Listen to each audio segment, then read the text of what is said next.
Yo, parish orphans and retrogrades. I have begun in the first two parts a three-part series on all of the 267 Roman Catholic pontiffs. This is the third part. It's been an excellent overview of church history in a word, in the word Pope. That's the watchword. The first 170 popes are now under our belt. That means that we're going to do the final 97 popes all in today's show. We're going to go really fast, and I'm going to fly through saying just the major fact on them, stopping for brief trends in history as we've done through the first 170 pontificates. Remember, the major takeaway is that of the first 49 pontificates, only one was not a saint. The first 48 were saints. So 48 out of 49 of the first popes were all saints. Almost all of the first 32 were martyrs. And since those first 49, from 50 to 170, large swaths of pontiffs have been not sainted. And I would say this, particularly in the period from 800 to, I'd say 700 to about 1100. 1050, let's say, 1054. The ones that aren't saints tended to be, largely speaking, bad men.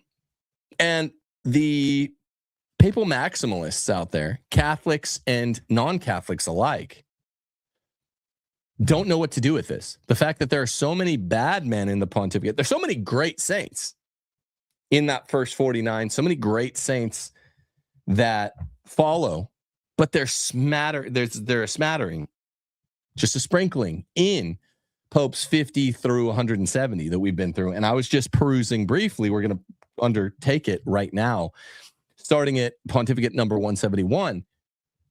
We don't get another saint pope for at least 10 pontificates or so. So you keep seeing spans of serious amounts of time without saint popes. This tells you something. This tells the Catholic and non-Catholic papal maximalists out there that you really don't and shouldn't be attributing so much to the office of Pope. It sounds like I'm saying something new or novel or shocking, conscience shocking. Is not. It's just Pope isn't what you think it is. It's in charge, who has a universal jurisdiction of all the other worldwide episcopate, the visible sign of unity on earth. That is accomplished by the chair, if you will, the office. All he's really supposed to do is roost, and he should be an exemplar of Christian virtues. But the fact that so many have failed, so many of them have been bad men. I don't mean more than half. It breaks down to about a third. Really good men, saints. Mediocre, probably less than a third, and then a little over a third, bad men. That it proves it's a great opportunity if you're elected Pope, if you happen to be, you, the viewer out there, you gentle viewing retrograde out there as elected Pope at some point. It's a great opportunity to become a saint. You have extra influence, you have extra power, you have extra moments at your disposal to be a great exemplar of the Christian life, to be the guy, to be him. But just saying, well, the Pope is the vicar of Christ doesn't mean he's going to be a good one. Just like saying President Obama or President Biden, or President FDR or President Lincoln. Sorry, I'm against you on a lot of these. I'm going through. Or any of the mediocre presidents, Chester A. Arthur, they're president. They must be amazing. You know, he's the commander in chief. Doesn't mean he's great. Doesn't mean anything ipso facto. It means he was selected by a conclave of cardinals for a chair which bears extra opportunity to be saintly, and about a third of those guys ever elected to that chair became great, some of the greatest ever saints. But you can't say the same thing for the American presidents. You can't say it. Then not a third, if only a third of them were saints, it would be enough to save America. So it's amazing that even a third of them or so are saints. 48 out of 49 first ones. But you have that span of time around 1000 AD called the Saeculum Obscurum. We have a period of 70 years of not just non-saint popes, but villains, wicked villains. You all, and what we're going to see around Pope 200, around number 200, is a span of popes in the 1300s during the Avignon Papacy for another 77-year period or something, where people didn't even, most Christians didn't even know who the real pope was. They identified some Frenchman for a series of pontificates, fake pontificates, anti-popes. In Avignon, France, is the pope, whereas only a small portion of Christianity knew that the pope was the guy sitting in Rome, the guys lineally sitting in Rome. It just destroys, to even know this history, destroys papal maximalism. And that's the main takeaway here. That's the main takeaway. It really, I'm sorry, it really, really is. If there can be 70 years of villain popes and 70 years of anti-popes where most Christians thought the Frenchman was the pope, not the Roman man, for 70 years, then it shows papal minimalism is true, whether or not you even understand Vatican I, which proves it's true through the Gasser intervention. So bear that in mind as we start up. Before we go to Pope number 171, and we're going to fly until we get to about Gregory the 16th, about the middle 1800s, we're going to fly. And then we're going to do more than just one token fact or little trends of history.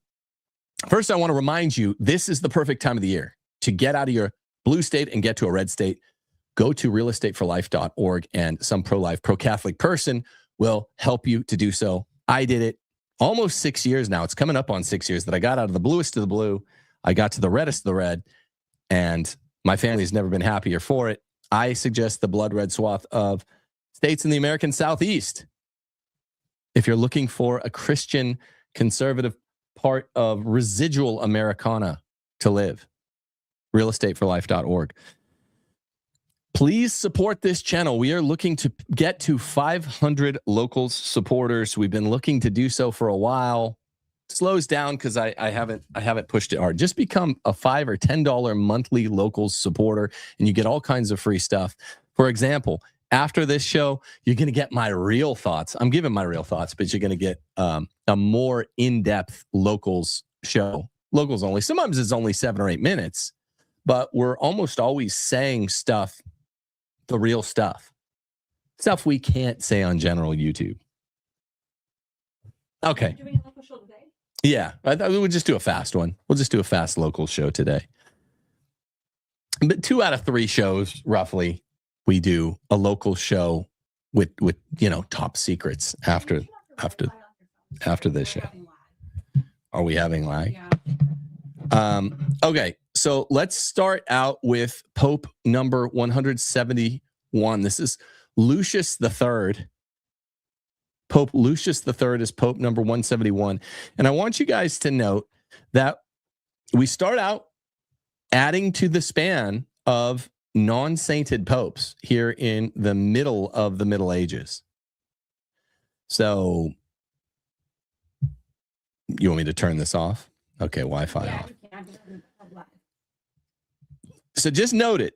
Pope, let me change my spot here. And I have been using a little nifty device is called the Kling K. If you go to klingk.com, it's a nifty little device. I'm waiting for the new piece to it that helps it. It's like a little arm and a foot that you can grab onto stuff, and it can prop this up. I took it off my phone to get an extra piece, a magnetic piece rather than a tape-on strip. It's super convenient, klingk.com. It's the best little device I've ever seen for smartphones. I've been using it for these shows, but since I don't have it, I'm having to prop up my phone like so. And that's just not as nifty or as fun. So go to klingk.com if you want one for about $19. Lucius III is the 171st Pope. He ruled from 1181 to 1185, a little over 4 years. Didn't do much, but I'll tell you this. He's the Pope right around Aquinas' time. He was subject to the March of Tuscany, not a saint, Pope number 172 from 1185 AD to 1187, almost 2 years, is Pope Urban III. It's going to be the Urbans. I think is it Urban V or Urban VI that is the questionable set of popes, begins the questionable line of popes during the Great Western Schism, in the event that kicked off the Great Western Schism, the Avignon Papacy. So I got my antennae out, then I looked at the year. Oh, this is just Urban III. Urban III was of Italian ethnicity and not a saint. From Cugiono, small town closer to the Free Commune of Milan. Didn't do a ton. Pope number 173 from 1187 AD to just 2 months later, 1187 December. He was Pope for 2 months. Gregory the Eighth. Now, Gregory the Eighth he proposed the Third Crusade. Was Gregory the Eighth saint? I could have sworn he was. Would you look up if Gregory the Eighth was a saint? I could have sworn Gregory the Eighth was. Subject and later the sovereign of the Papal States. Can Pope run right now? Yeah, I don't see him being saint. Pope 173. And I know so because he was Pope during the. Yeah, sorry, I'm not seeing. Maybe I'm thinking Gregory the Ninth. Who was Pope during Louis the Ninth? I think maybe it was Gregory the Ninth. I think I'm thinking Gregory the Ninth because they both were popes during the period when the Talmud was put on trial. And yeah, I don't think that's him. I think it's Gregory the Ninth. So we'll see how quickly he comes along. Pope number 174 is Clement III from 1187 to 1191, a little over 3 years. Clement III, sovereign of the Papal States, not a saint, only ruled for 3 years. See these short pontificates. Pope 175 from 1191 to 1198, almost 7 years. Celestine III. Going in thy path is his motto. Perfice Gressus meos in semitis tuis. He was a subject and later the sovereign of the Papal States, confirmed the statutes of the Teutonic Knights as a military order. So this ends up becoming important as the order of the military knights. Pontificate 176 from 1198 to 1216. This is a rare 18-year pontificate for the period. Not so rare to get long pope reigns, regnals later. This is Innocent III. Now, Innocent III presided over the Fourth Lateran Council, sovereign of the Papal States. He convened the Fourth Lateran Council in 1215. He initiated the Fourth Crusade, but later distanced himself from it and threatened its participants with excommunication when his leadership abandoned their focus on the conquest of the Holy Land and instead began to sack Christian cities. He also endorsed the Christian order. So Innocent III ran this fourth important Lateran Council that largely condemned Jews. He held up as exemplary for the time being anyway, why Jews and Muslims should wear special armbands, because Jews and Muslims were, in their own unique ways, divisive and subversive. Innocent III endorsed the Augustinian idea, that the Jews who killed Christ, their ancestors anyway, were doomed, were sort of self-accursed to wander the earth, not to have a homeland, important for today's discussions, and they would not be an autochthonous people, partly because of what they did, largely because of what they did. So Innocent III is a pope I've been citing a lot recently, and he jumps off the list of popes as we go through to Pope number 177. The 177th Pope is Honorius III from July of 1216 to March of 1227, almost 11 years. Not a saint also, subject and later the sovereign of the Papal States. He initiated the Fifth Crusade. He approved several religious orders. Okay, now we have Pope number 178. Gregory the Ninth. Here's Gregory the Ninth. And this is the Pope that initiated the Inquisition in France, endorsed the Northern Crusades. Gregory the Ninth should have been, let me read a little bit more to you about Gregory the Ninth. It was his cousin who was Innocent III. He fully inherited the traditions of Gregory the Seventh, and he zealously continued their policy of papal supremacy. Not a saint. He was head of the Catholic Church from March 1227 until 1241, so 14 years. He is known for issuing the decretals and instituting the Papal Inquisition, very based. Failures of episcopal inquisitions established during the time of Lucius III. Now, previous posts, he was on the College of Cardinals. I believe he had this relationship with, very interesting, with the University of Paris. He published a bull, Parens Scientiarum, after the University of Paris strike of 1229, resolving differences between the unruly university scholars of Paris. Remember the big debates at the University of Paris on Aristotelianism that St. Thomas and St. Albert the Great took place in. Very interesting guy. Proclaimed a crusade against the Stedinger to be preached in northern Germany. Established the Papal Inquisition. Appointed a number of papal inquisitors, mostly Dominicans and Franciscans, for various regions of France. That's interesting. Dominicans and Franciscans, the mendicants. Now, I'm wondering, what is, hold on, let's look up Nicholas Donan, because I thought there was this relationship between Nicholas Donan and, no. It's important that we get this right, since I just covered this in recent shows.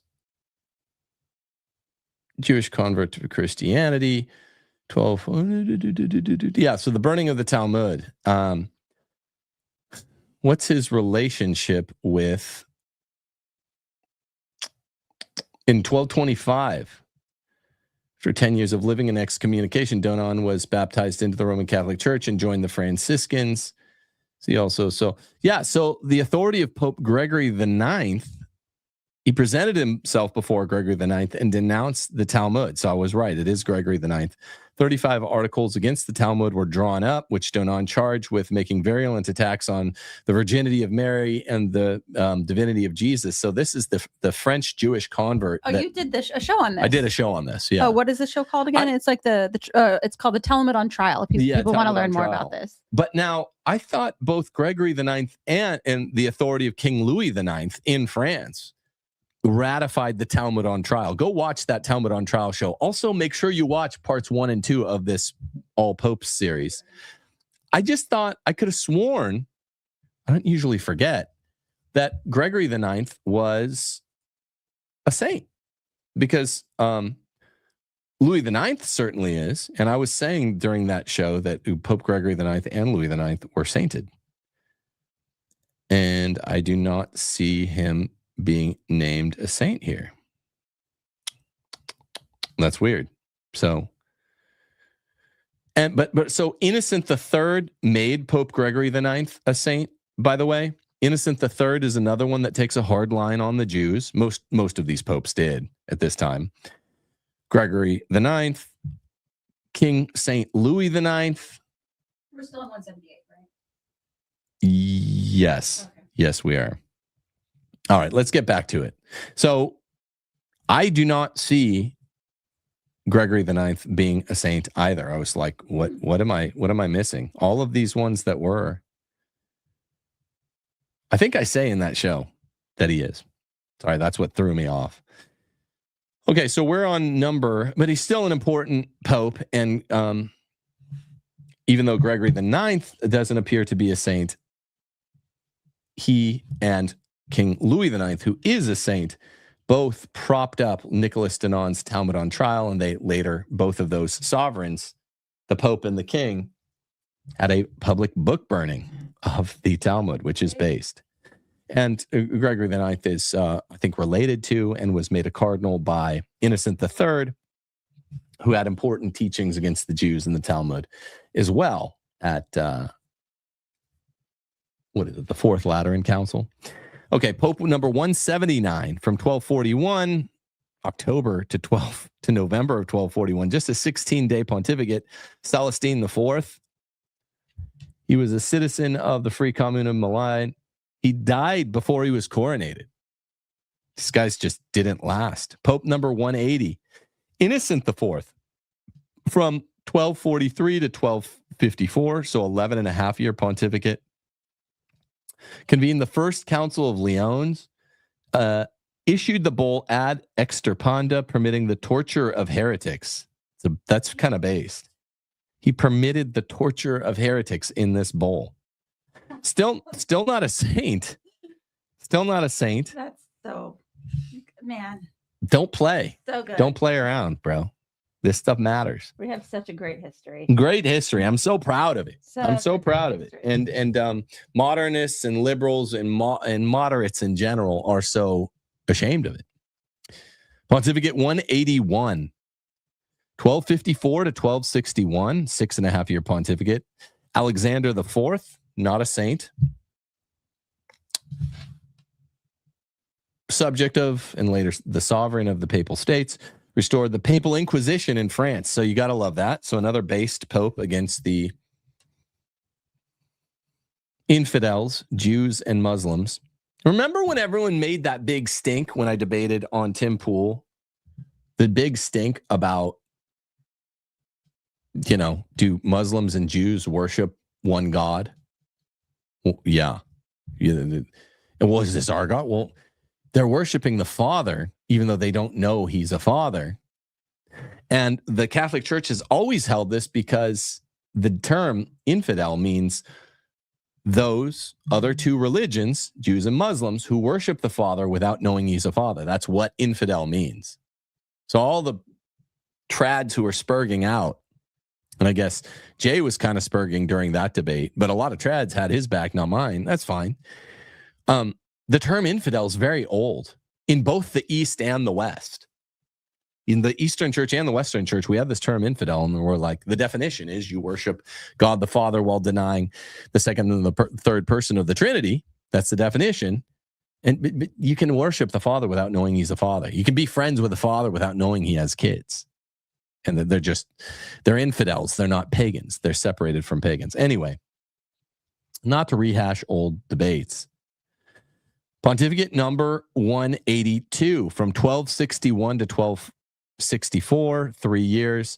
This is Urban IV. We're getting close enough to the French Avignon Papacy. This Urban IV was subject to the Kingdom of France, instituted the Feast of Corpus Christi. That's based. Pope was still not a saint, though. So we haven't had one today. Darn. This is Pope number 13 for the day, 183. Clement IV from 1265 to 1268. I think there was a Clement followed by an Urban, just like there's Clement IV following Urban IV right now, that kicks off the Avignon Papacy. But I think it's like a fifth and a sixth and a fifth and a sixth, Urban or Clement following each other. So this is a almost 4 year pontificate ending in 1268. Subject to the Kingdom of France. So you are seeing more French popes. This is not yet the Avignon Papacy, unless I'm mistaken. Yeah. Yeah. Okay. Have an anti-pope in here. Well, just a large interregnum. Holy cow. Let's look at that. Wait. Wow, let's look at that. That's interregnum right That here. is a 2-year, 76-day interregnum between 1268, November 1268, and September 1271. You can see that on your screen, by the way, people who are looking at the screen. Thanks. If it's in gray, that's either an anti-pope or an interregnum where we didn't have a pope. Almost a 3-year period without a valid pope elected. Yikes. Get it? So again, those who don't think anything interesting for better or for worse ever happens, you're just wrong. You can have 3-year interregnum periods. This was due to a deadlock among cardinals waiting and voting for the pope. So they went 3 years without a pope. If the pope were vital to the administration of the faith, the office is vital. But does the pope need to be there? Does a good saintly pope need to be there doing good stuff? No. Really, the pope's main job is preserving the doctrine, is roosting on the eggs in the nest. And no pope, we can't have no pope forever, but no pope for 3 years is no sweater. It's not a sweater. Papal minimalism. Dig it. Pope number 184 coming 3 years after Clement IV, who is the 183rd pope, from 1271 to 1276, about 4.5 years, is Blessed Gregory X. So this is the first time, 14th pope we've done today. I don't think we ended on upbeat. The last 4 or 5 popes of last show, 166, 167, 168, 169, 170, were not saints. So Blessed Gregory is the first blessed or canonized pope we have had in, and he only lasted 4.5 years. Let's find the actual last pope who was a saint. None today. This is the first one that's blessed. Pope 170 was not a saint. Pope 169 was not a saint. Pope 168 was not a saint. Pope 167. Pope 167 was blessed. Okay. So the last 4 popes were not saints, but was blessed. 166 wasn't a saint. 165, number 165 was not a saint. Number 164 was not a saint. 163 was not a saint. 162 was not a saint. Pope 162, Calixtus II, I think did do something important in regard to the Jews, which I've been researching lately. Pope 161 was not a saint. Pope 160, not a saint. Pope 159, Urban II, was blessed, still not a saint, only half a saint, if you will. Pope 158 is Blessed Victor III, still not a saint.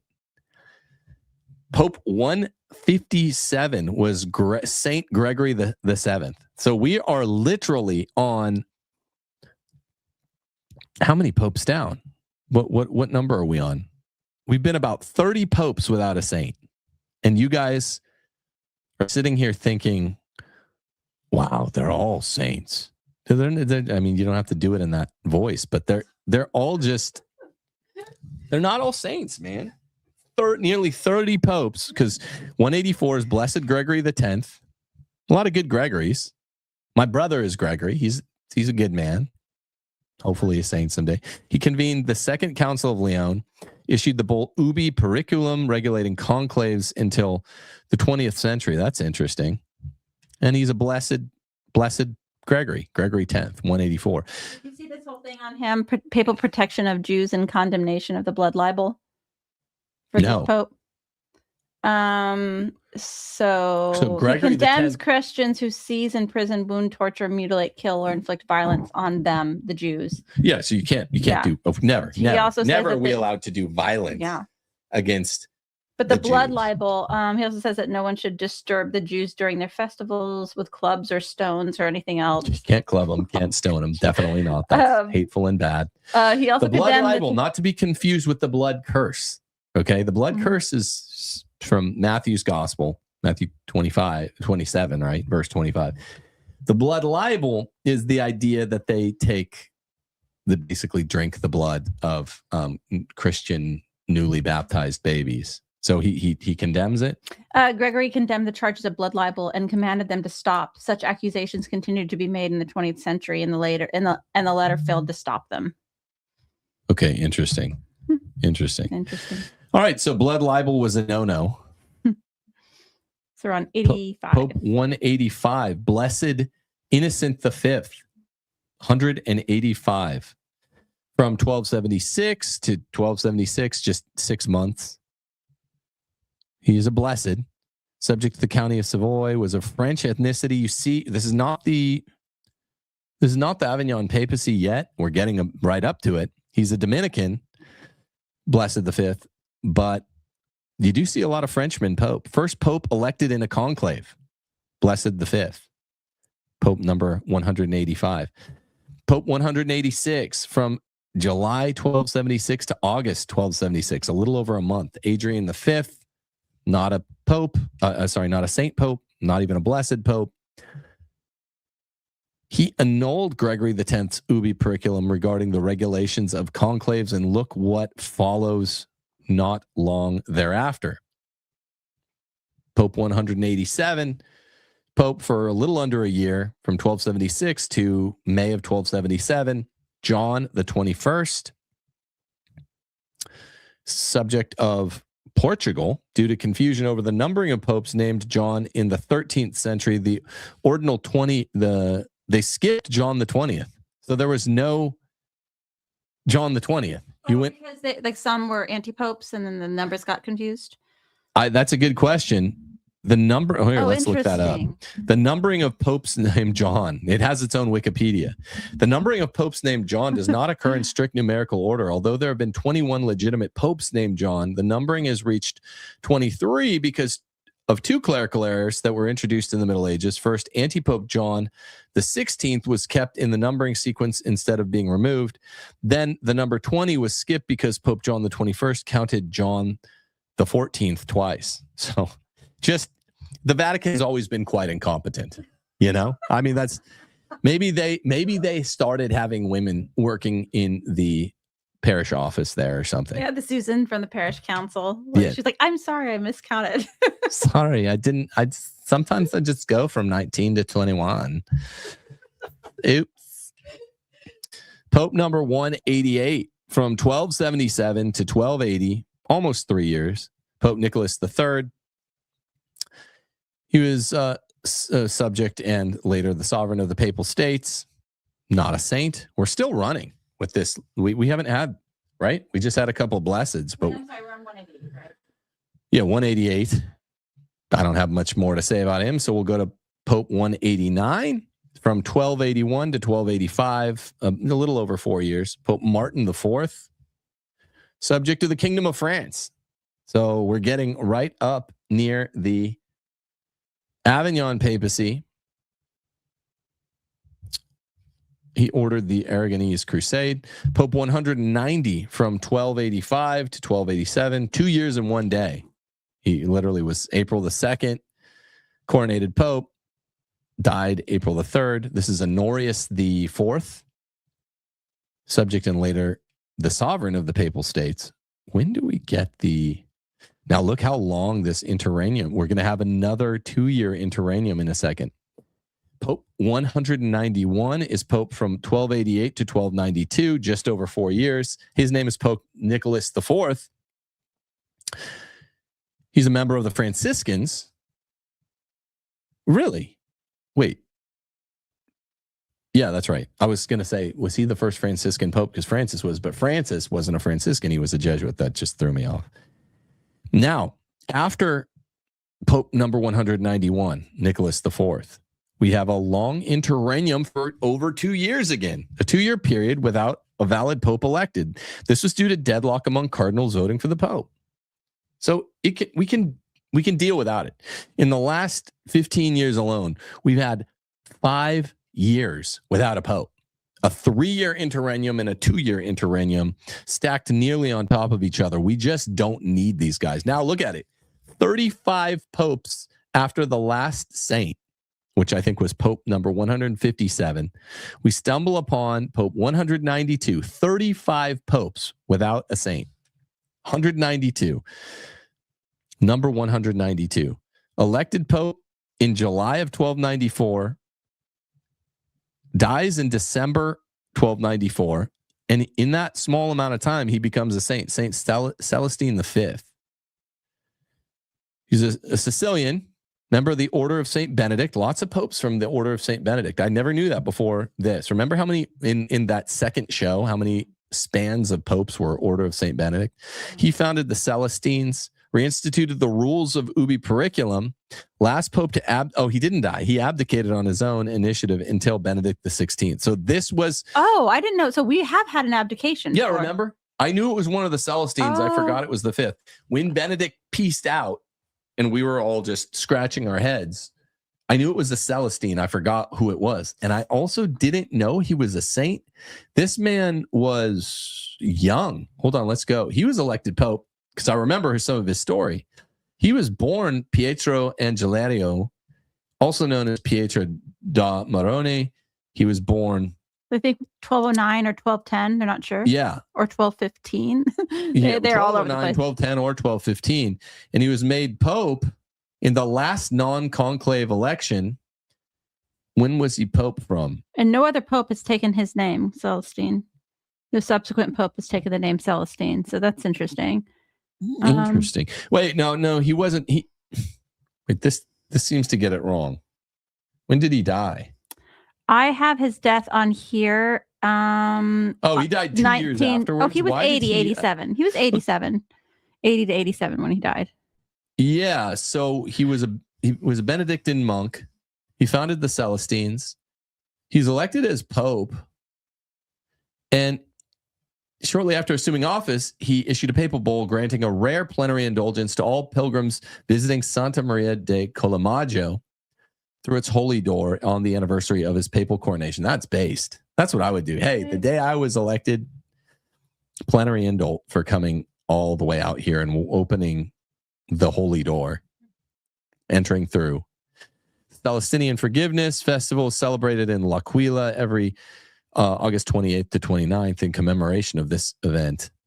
He proved to be an especially weak and ineffectual pope, held his office in the kingdom of Naples out of contact with the Roman Curia until the complete power of King Charles, under the complete power of Charles II. He appointed the king's favorite. So why is he saint? He retired because the former Celestine, now reverted to Pietro Angelario, was not allowed to become a hermit once again. Various parties had opposed his resignation, and the new Pope Boniface VIII, who's the next pope, had reason to worry that one of them might install him as an anti-pope. To prevent this, he ordered Pietro to accompany him to Rome.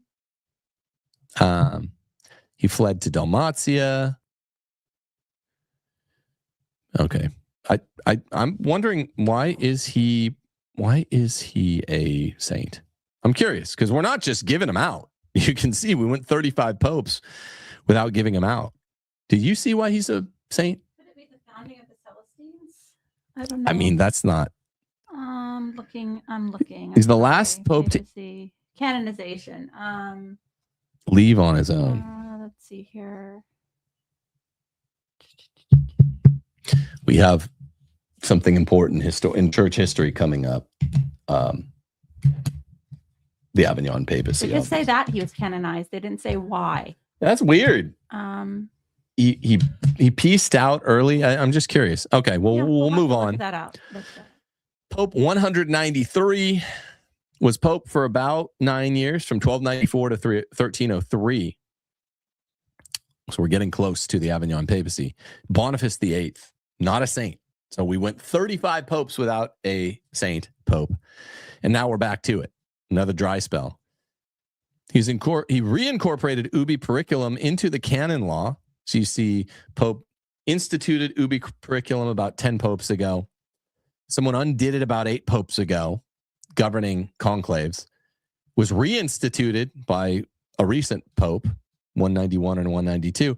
And now Pope number 193 makes ubi periculum part of the canon law. Now, Boniface VIII is the one who issued Unum Sanctum in 1302, proclaiming papal supremacy and pushing it to its highest historical extreme. This is the most exaggerated expression of papal supremacy ever.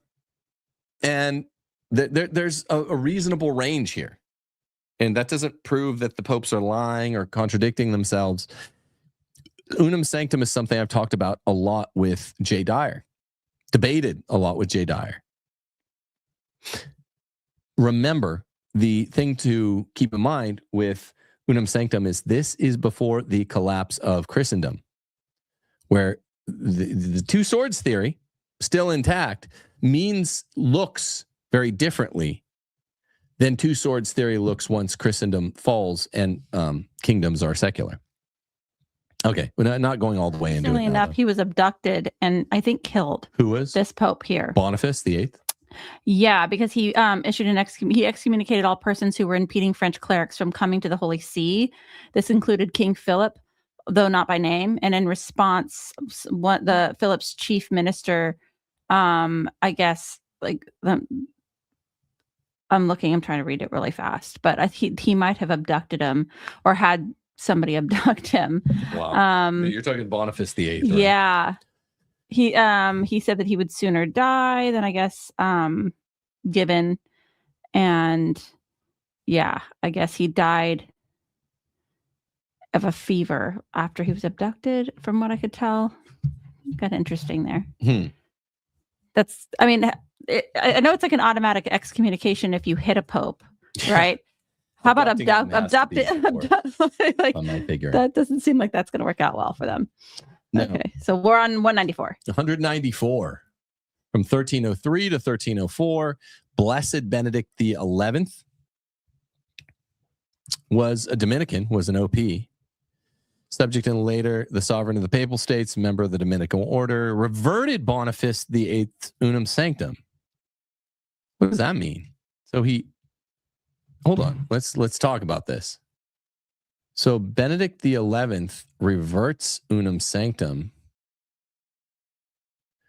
He was Master General of the OPs, of the Dominicans. That's cool. He's elevated to the cardinalate in 1298 by Boniface VIII.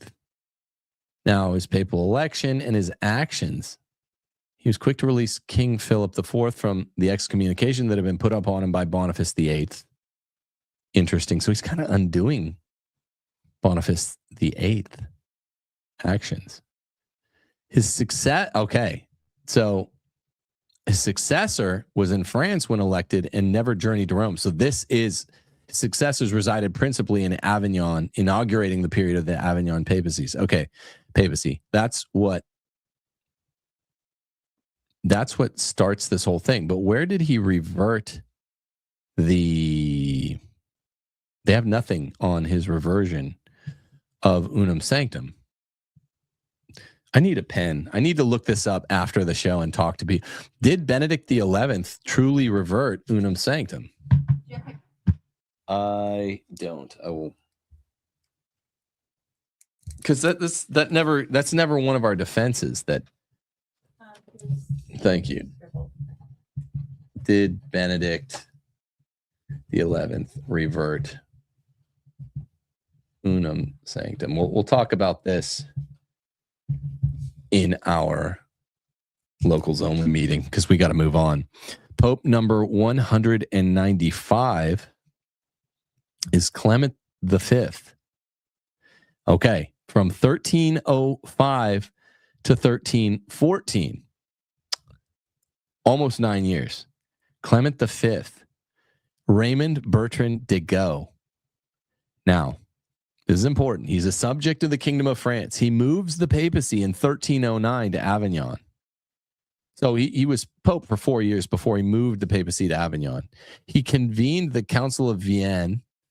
He initiated the persecution of the Knights Templar with the bull Pastoralis Praemunentiae under pressure for King Philip IV of France. Now, here's where it gets funky again. They're at the end of Clement V's rule, the one who started the Avignon papacy. In 1314, we have another 2-year plus interregnum. I don't remember this one being here. It's a period without a valid pope elected. This is due to a deadlock among the cardinals voting for the pope, and this is that because it's the French cardinals versus the Roman cardinals. If you take my church history class, this whole period, starting in the 1200s, was French versus Roman cardinals. I don't think there were any non-European cardinals at the time in the conclaves. And the French all wanted Frenchmen. The Romans all wanted Roman men. So that's why we have so many deadlocks? during this time? deadlocks and Avignon popes. Okay. So number 196 pontificate was from 1316 to 1334. This is an 18 plus year pontificate. Pope John the 22nd. Remember, we skipped John the 20th. Not a saint. He's a subject of the Kingdom of France. Pope at Avignon. Controversial for his views on the beatific vision. I think he believed that you don't go something about going straight to heaven. I forget. I remember John the 23rd having this funky view on the beat. Also canonized Thomas Aquinas, or sorry, Did he? he was heading an investigation too. So When he's a cardinal, he opposed the Franciscan understanding of the poverty of Christ and his apostles, famously leading William of Ockham to write against unlimited papal power. So here's the beatific vision. So he argued that those who died in the faith did not see the presence of God until the last judgment. Yeah, that's what I remember talking about this with Chris Plants. That's what I thought it was. He also is opposing the view of the poverty of Christ and the apostles. The point is, William of Ockham thinks, hey, we should reconsider papal power. After John the 22nd dies in 1334, well, before he dies, you have an anti-pope, Nicholas V, from 1328 to 1330, claiming to be pope in the papal states in opposition to the latter part of John the 22nd. And he's excommunicated, and eventually he submits to John the 22nd. So now jump forward, and this anti-pope was an OFM, was a Franciscan Order of Friars Minor.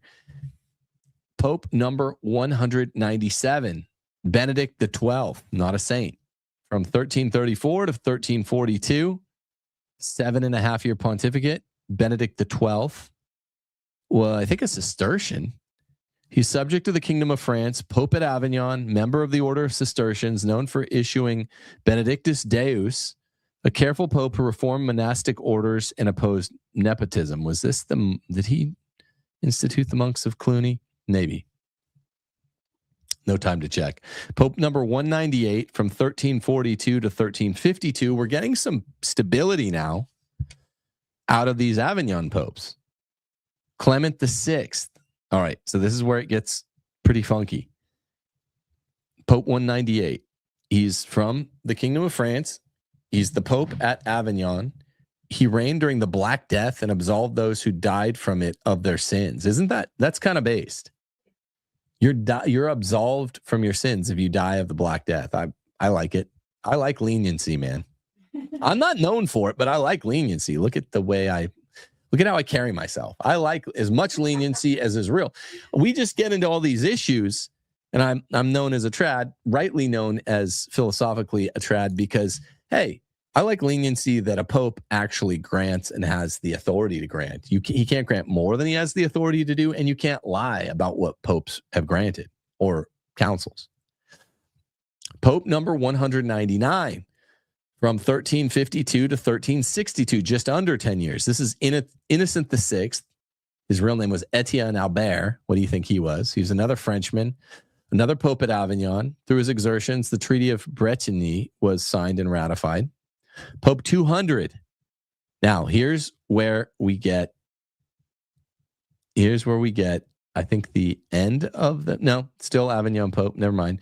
This is a blessed Urban V from 1362 to 1370.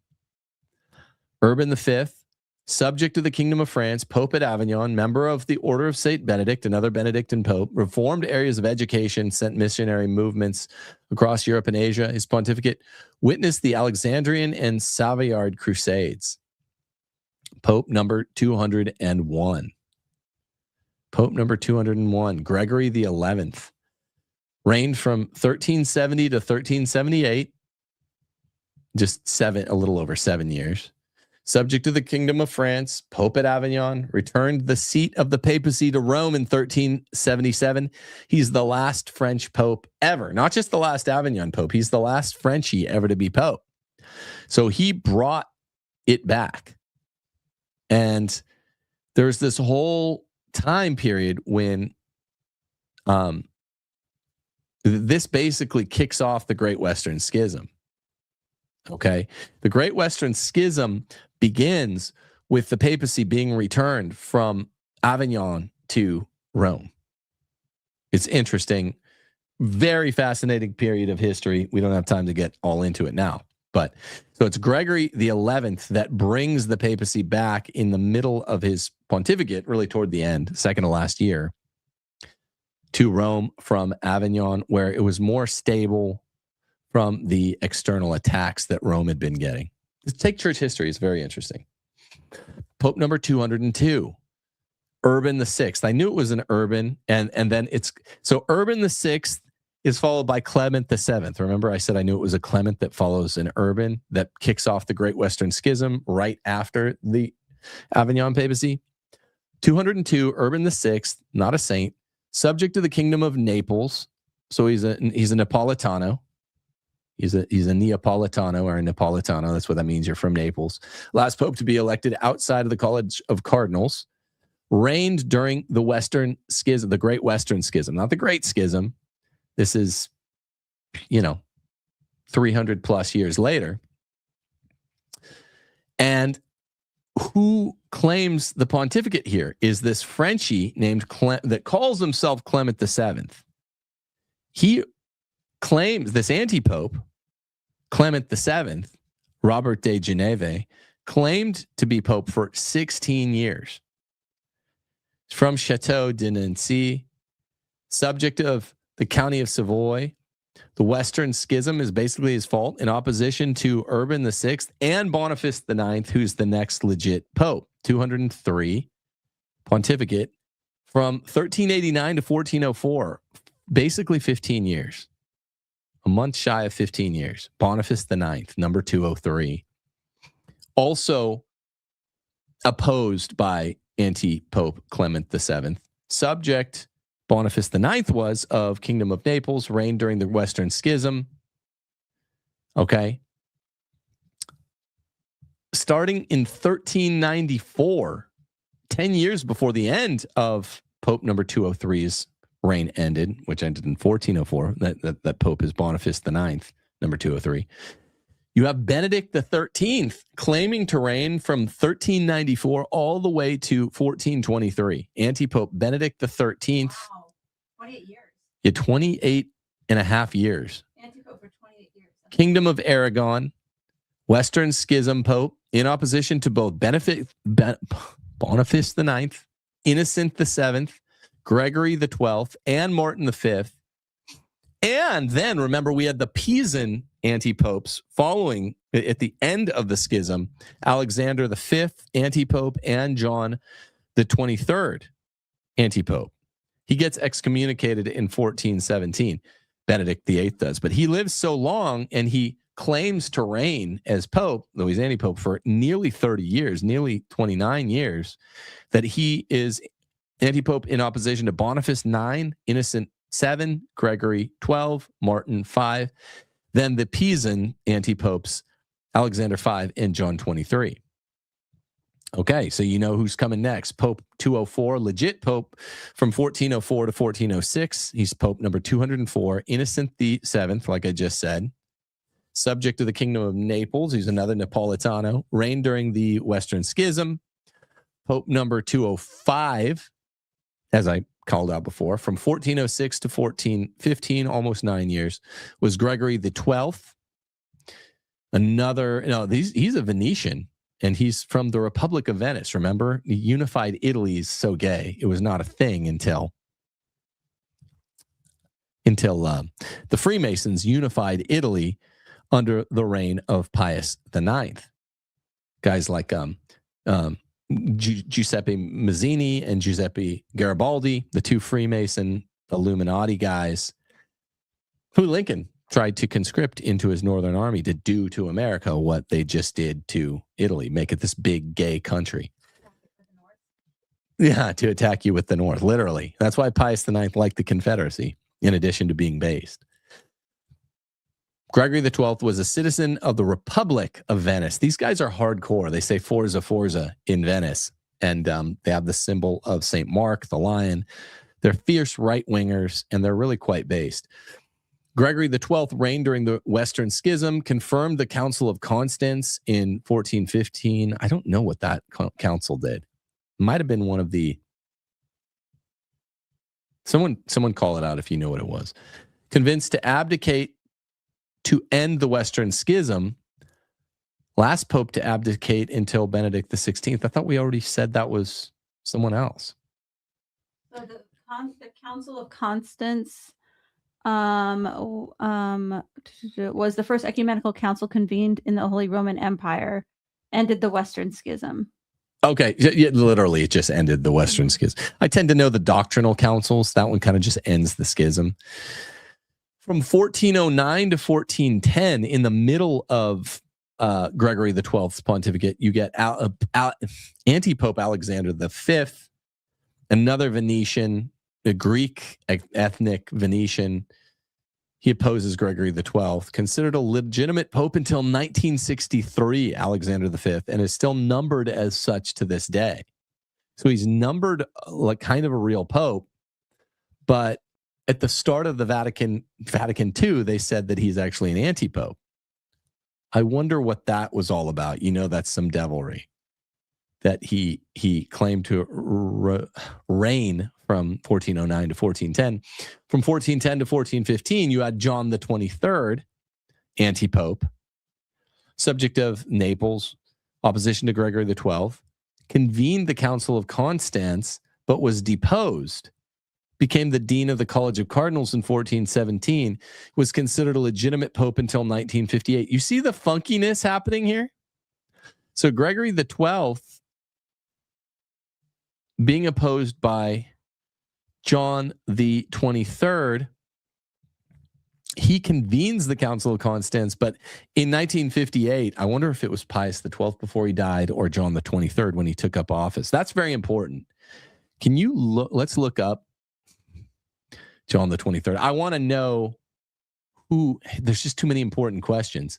Who anti-poped John the 23rd? Because they didn't anti-pope his predecessor until 1963, which tells me it was a Vatican II pope. I want to know. I'm looking if right now. John the 23rd was anti-poped by Pio XII or we studied law at Bologna, oldest university in the world. I want to know who anti-poped him, whether it was 1958 Pius XII or 1958 John the 20th. He should not be confused with Pope John the 23rd of the 20th century, when Angelo Roncalli was elected Pope in 1958. There's some confusion as to whether it would be John the 23rd or John the 24th. He then declared that he was John the 23rd to put the question to rest. So it was John the 23rd that put the question to rest. But I guess, man, the Johns are messed up. No one should ever be Pope. The Johns have a lot of anti-popes among them, which messed up the ordinal numbering. And a lot, and then some idiot didn't know that 20 bisects 19 and 21. All right, we got to go. Interregnum from 1415 to 1417, another 2.5-year period without a valid pope elected. The Council of Constance happens during this time period, calls on all 3 papal claimants to abdicate, but only Gregory XII abdicates. John the 23rd, the Pisan, was deposed. Benedict the 13th from Avignon was excommunicated, and a whole new pope, Martin V, was elected. That's confusing. Do you think these people knew what was going on? You had 3 anti-popes reigning at the same time. None of the 3 of them were real popes. That's what accounts for the interregnum. And then they just elect a brand new guy, Martin V. So Martin V is Pope 206 from 1417 to 1431. He's not a saint. His election effectively ended the Western Schism. They've been trying to do it at Constance, but they still had the Pisan anti-pope council. He convenes the Council of Basel, initiated the Hussite Wars. Then we get another, holy cow, man. Then we get another 3 anti-popes. anti-pope for 6 years, 5 years, and 7 years. Yeah. And But they were mainly anti-popes during Martin V's reign and the beginning of... Yikes, that's a long time. This in It's gray still is the French anti-pope. versus Roman rivalry. So the next real pope is 1431, Pope number 207, Eugene IV. Oh, Eugene IV. I know him. I've also been researching him a lot lately. So he convenes Florence. I thought he transferred the Council of Basel to Ferrara, but I thought he did Florence. Okay. I should stop trying to connect dots. I thought Eugene IV was from 1431 to 1447. Yeah, this should have been the Florentine Council. He's a Venetian. I like Venetians. They're cool dudes. Nephew of Gregory XII, canon regular of San Giorgio, crowned Emperor Sigismund at Rome in 1433, issued the papal bull Creator Omnium,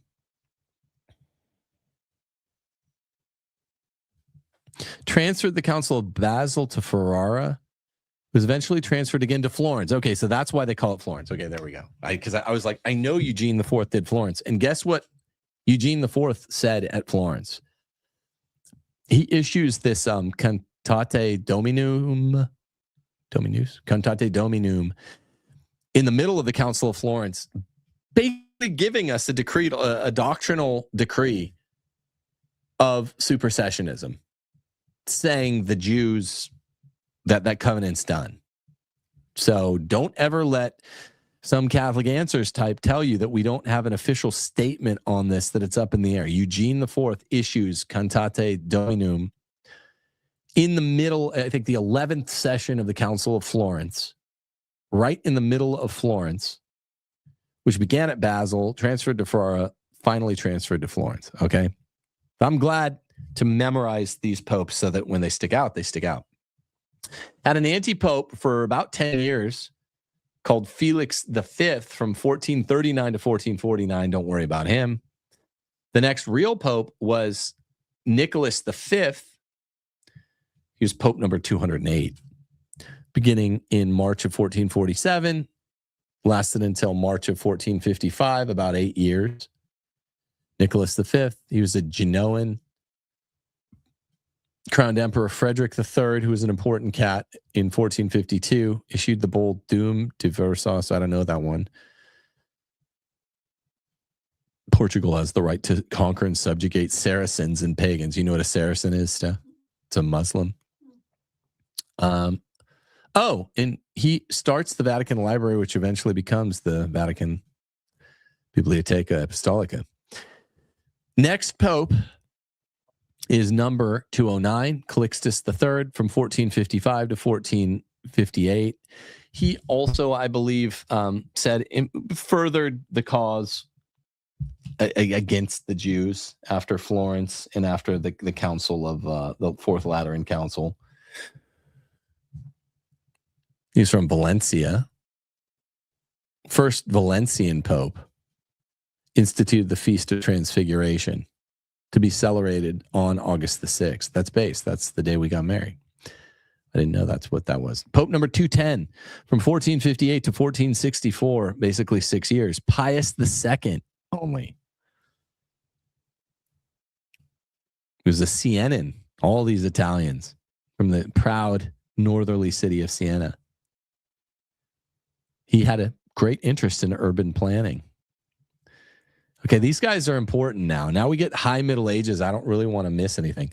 Pope number 211, Pope Paul II, from 1464 to 1471. We're getting some more stasis, you notice. 7, 8, 9, 10-year pontificates. Again, he was a Venetian, nephew of Eugene IV, built the Palazzo San Marco. Now it's called Palazzo Venezia. He approved the introduction of printing in the Papal States. 212. Oh, 212 or 211? That was 211. Now Pope 212 is Sixtus IV. That's just confusing. From 1471 to 1484, 13-year pontificate. He's an OFM. an order of Friars Minor Franciscan from Genoa, commissioned the Sistine Chapel and created the Vatican Archives. That's based. Authorized the Spanish Inquisition at the request of the Catholic monarchs of Spain, targeting converted Jewish Christians in Spain, right? Conversos. See, all these popes felt the same way about the Jews. I'm sorry. He's a patron of the arts. He held a lot of early Renaissance-based artists up. Okay, Pope 213 from 1484 to 1492, 8-year pontificate, Innocent VIII. Republic of Genoa appointed Torquemada as Grand Inquisitor of the Spanish Inquisition. Dostoevsky thought, who I love, thought that was a bad thing. We think it's based. Pope number 214, Alexander VI, from 1492 to 1503. We're knocking out 11-year chunks. Subject of Valencia, second Valencian Pope. Nephew of Calixtus III, father to Cesare Borgia. That's funny. He's father to Cesare Borgia and Lucrezia Borgia. That's crazy. Like That's actual biological father? Yes, he's father to Cesare Borgia. Divided the extra-European world between Spain and Portugal in the papal bull Inter Caetera. We have to look at a little bit of this. Cesare Borgia was an Italian cardinal, deacon, and later a condottiero, as well as a member of the Spanish House of Borgia. He was an illegitimate son of Pope Alexander VI and sibling to Lucrezia Borgia. That's crazy. So illegitimate son. His quest for political power, Cesare Borgia, was a major inspiration for The Prince, Machiavelli's The Prince. These guys had so much power that they couldn't help but be interesting, even if they were sleazebags. So Alexander VI had the bastard son, Cesare Borgia, who Nietzsche writes a lot about Cesare Borgia. Pope number 215, only a 26-day pontificate, was Pius III from September to October of 1503. He was a Sienan, nephew of Pius II. I guess that's why he called himself Pius III. Didn't have time to do much. Pontificate 216, from Halloween on 1503 until 1513, about 9.5 years. Julius II, another Franciscan OFM from Genoa, nephew of Sixtus IV, member of the Franciscans, nicknamed Warrior Pope or Fearsome Pope, became Pope in the context of the Italian Wars, a period in which the major powers of Europe fought for primacy in the Italian peninsula. Took control of all the papal states for the first time, established the Vatican museums, initiated the rebuilding of St. Peter's Basilica. The same year, he organized the famous Swiss Guard for his personal protection, commanded a successful campaign in Romagna against the local lords. The interests of Julius II also lay in the New World, as he ratified the Treaty of Tordesillas, establishing the first bishoprics in the Americas and starting the Catholicization of Latin America. This guy's important. He commissioned 4 Raphael rooms, which are my favorite rooms in all the Vatican. What's it called? Disputation of the Eucharist. Disputation of the Eucharist and the School of Athens are 2 of the Raphael rooms. Michelangelo's paintings in the Sistine Chapel. He convened the 5th Council of the Lateran. He's described by Machiavelli in his works as the ideal prince. I don't know if that's good. Julius II allowed people seeking indulgences to donate money to the church. Remember, Martin Luther pretended to shit bricks over this. It was all fake, though. He used them for construction of St. Peter's Basilica. You can do that. Idiots still don't know that. It's not bad. The building of the holiest church. Yeah, nothing wrong with that. Now, look at the year, 1513. We are 4 years before the Great Protestant Revolt. We have Pope Leo X from 1513 to 1521. So he would be Pope when Martin Luther holds his damnable revolution. He is a Medici, Leo X. He is a Florentine, as a citizen of Florence, son of Lorenzo the Magnificent. He closed the 5th Lateran Council He's remembered for, like his predecessor, granting indulgences to those who donated to rebuild St. Peter's and for excommunicating Martin Luther. Thank you. Based. Remember, he didn't excommunicate him until 4 years after in 1521. He extended the Spanish Inquisition into Portugal.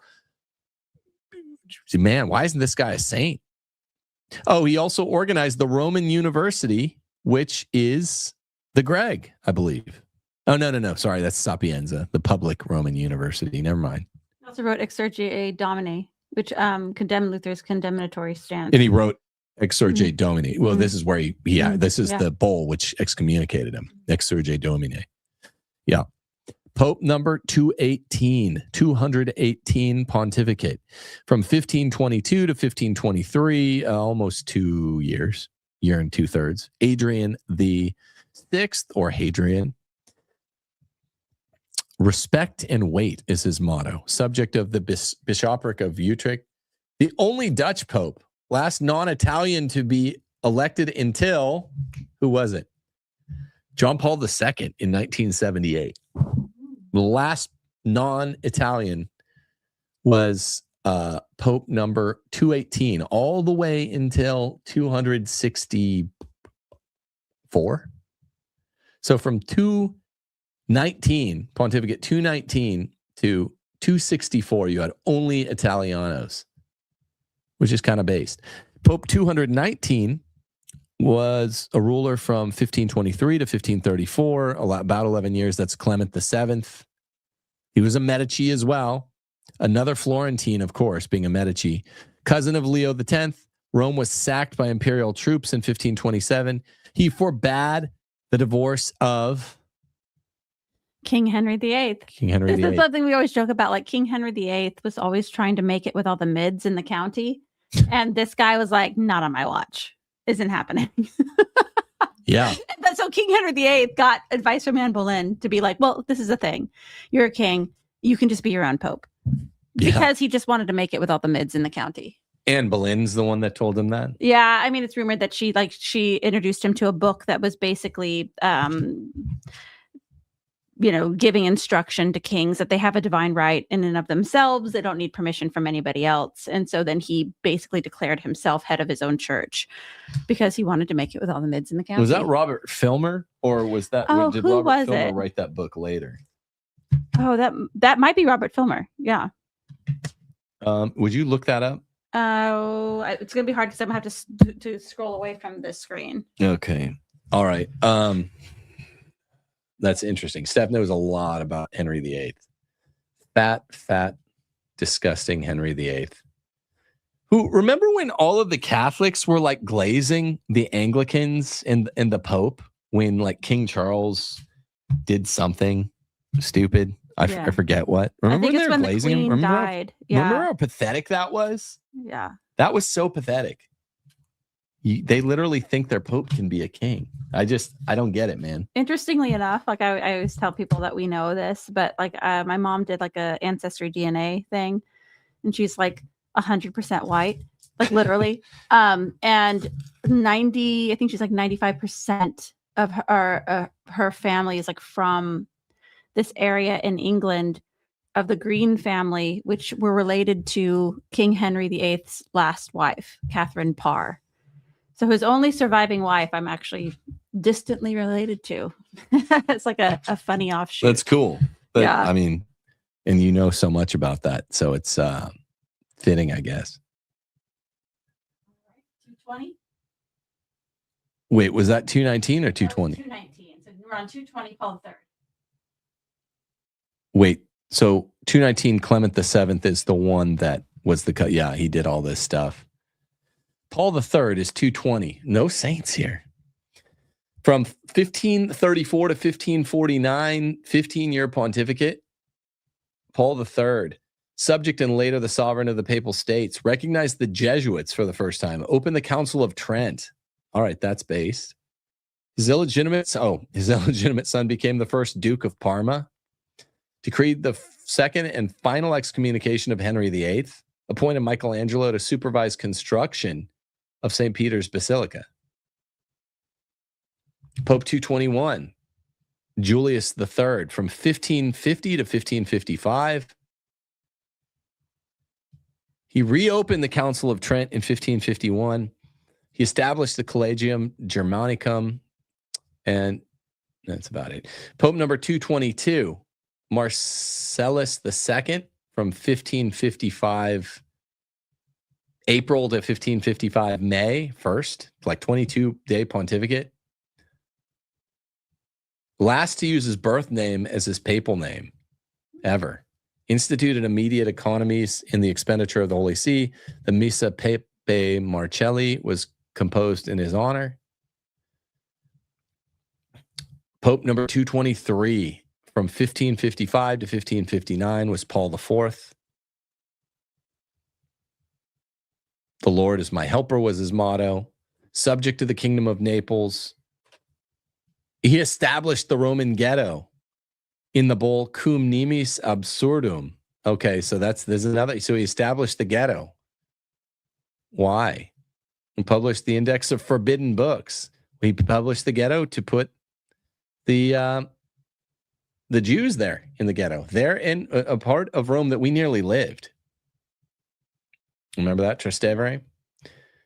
It's a cool place to go now. So that's pretty based. The Index, he's the one that first published the Index. Okay, Pope number 224, Pius IV, from 1559 to 1565. Reopened the Council of Trent and closed it. Instituted the Tridentine Creed. That's dope, meaning from Trent. Pope 225 from 1566 to 1572. Pope Saint Pius V. Now, one of my favorite popes ever. Very named our daughter after him and several of the other Piuses. His motto was Utinam dirigantur viae me ad custodiendas. Oh, that my ways may be steadfast in keeping thy statutes. He was a Dio, of course, famously a Dio, or in OP, a Dominican order, with the name Michele. Excommunicated Queen Elizabeth I of England. Did you know that? Oh, I love that. Issued the first, the 1570 Roman Missal. He presided over the Battle of Lepanto, instituted the Feast of Our Lady of Victory after the Battle of Lepanto. He also declared St. Thomas Aquinas the fifth Latin doctor of the church. Oh, yeah. So I've been talking about the doctors, right? You had only those four big guys. You only had Gregory the Great, Jerome, Ambrose, and Augustine. With the four Latin doctors, you had four Greek doctors, Gregory Nazianzus. People are saying it's funny because Nazi is in the first part of his name and he's anti-Semitic, like all the doctors. You have Athanasius, you have Basil the Great, and you have the great John Chrysostom. Those are the four Greek, and then you have four Latin. You have no more doctors for about 1,000 years, 1,200 years.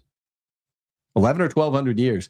Then you go, well, we got to put the greatest doctor of all, the common doctor, the universal doctor, the angelic doctor, St. Thomas Aquinas, as the fifth Latin doctor. And then after that, they just went crazy. And it's gay how many doctors we have. There should just be the original 8 plus St. Thomas. He also formed the Holy League against the Ottoman Empire. That's right. Pius V?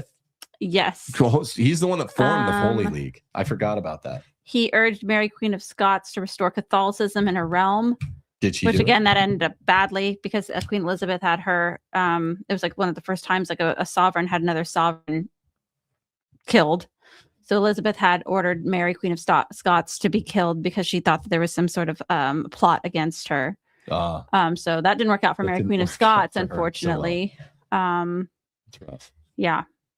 Rough. Excellent Pope.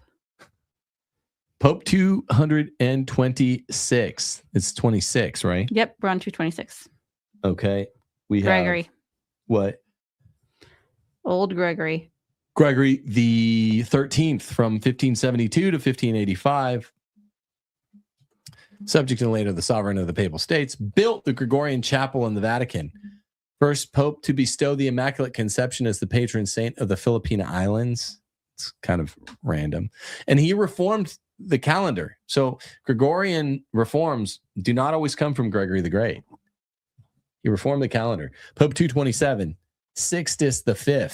That's confusing. I love it when they do that, like Sixtus the 23rd. Yeah. And this Fifth the Sixth. Fifth No, is this the is sixth. Sixtus the Fifth. From 1585 to 1590, he was another OFM. Water and bread are a dog's life. That's his motto. I don't know what that means.